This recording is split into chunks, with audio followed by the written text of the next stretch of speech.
घर से यदि किसी भी कार्य को करने के लिए चलिए ना तो प्रसन्न होकर के चलिए। अभी नहीं कि चल रहा है, चला तनी देखो तनी कम हुआ हो तब तो हो चुका। महाराज प्रसन्न होकर के चलिए। और देखिए कहते हैं जब घर से आप बाहर कहीं जाइए ना तो मानस जी की एक चौपाई है। कौन सी? चलत विमान कुलाहल होई, चलत विमान कुलाहल होई, चलत विमान कुलाहल होई, चलत विमान कुलाहल होई। जय रघुवीर कहने सब कोई, जय रघुवीर कहते सब कोई, जय रघुवीर कहने सब कोई।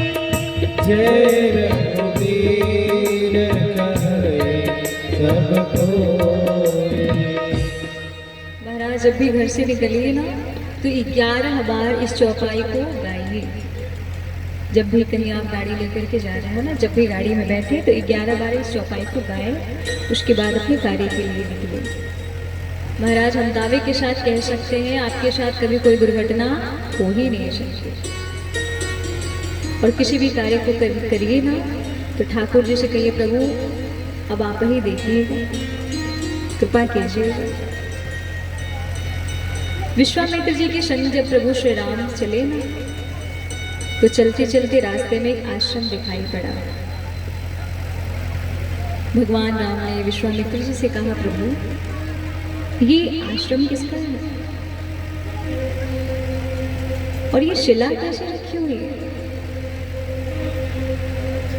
विश्वामित्र जी कहते हैं, यहाँ गोस्वामी जी कहते हैं कि सकल कथा मुनि कहा विश्व की, सारी कथाएं कह डाली विश्वामित्र जी ने। अब कौन सी कथा कहेंगे विश्वामित्र जी भी जाने, राम जी जाने। क्यों? क्योंकि मानस जी में सारी कथाएं मर्यादित कही गई। विश्वामित्र जी कहते हैं राम ये जो आप आश्रम देख रहे हैं ना ये गौतम ऋषि और माँ अहिल्या का आश्रम है। गौतम ऋषि के शाप के कारण माँ अहिल्या आज पत्थर की बनी है। ये शिला जो है देख रहे हैं ना ये माँ अहिल्या है। और राम आपके चरणों की रज चाहती है, आपके चरणों की धूल चाहती है। अब दर्शन करिए प्रभु श्री राम ने उस पत्थर पे अपने चरण को स्पर्श नहीं कराया। स्पर्श कराया होता तो गोस्वामी जी लिखते राखद पद पावन, लेकिन उन्होंने क्या लिखा? परिषद पद पावन। शिला के ऊपर ही अपने चरणों को रखा और पवन देव को प्रेरित किया। पवन देव ने अपना वेग बढ़ाया और प्रभु के चरणों में जो धूल लगी थी ना वो उस शिला पर जा गिरी। और जैसे उस शिला पर जा गिरी तुरंत माँ अहिल्या प्रकट हो गई। बोलिए अहिल्या मैया की। माँ अहिल्या प्रकट हो गई, बार बार प्रभु को प्रणाम करती हैं। कहती है नाथ मैंने आज तक ऐसा कोई पुण्य नहीं किया कि जिससे मुझे आपके दर्शन प्राप्त हो सके। मैंने आज तक ऐसा कोई पुण्य नहीं किया। और प्रभु दुनिया वाले कहते हैं ना कि मेरे पति ने मुझे श्राप दिया है। प्रभु मेरे पति ने श्राप नहीं दिया, आशीर्वाद दिया है। अगर आज उन्होंने मुझे श्राप नहीं दिया होता ना तो मुझ अभागन को आपके दर्शन कैसे प्राप्त होते? भगवान श्री राम ने मैया को वरदान दिया। कहा देवी मांगिए आप क्या वरदान मांगना चाहती हैं? माँ अहिल्या ने कहा प्रभु जिस प्रकार से एक भौरा पुष्प के चारों तरफ मंडराते रहता है ना उस प्रकार से ये मेरा मन भौरा बन जाए। आपके जो चरण है ना वो पुष्प बन जाए, और उसमें जो धूल लगी है ना वो रस बन जाए, और ये मेरा मन रूपी भौरा उस रस का दिन रात पान करता रहे।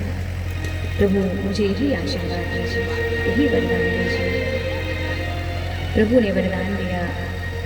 यहाँ गोस्वामी जी स्वयं को मूर्ख कह रहे हैं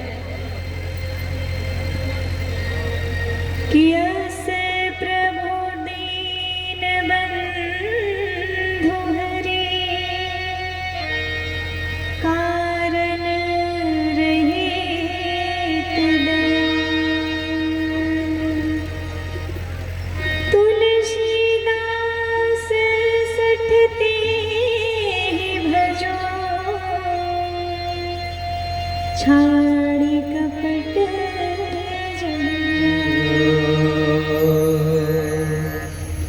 उन्होंने अपने आप को मूर्ख कहा है। क्यों कहते हैं रे तुलसी मूर्ख, तूने इस समाज में आकर के इस समाज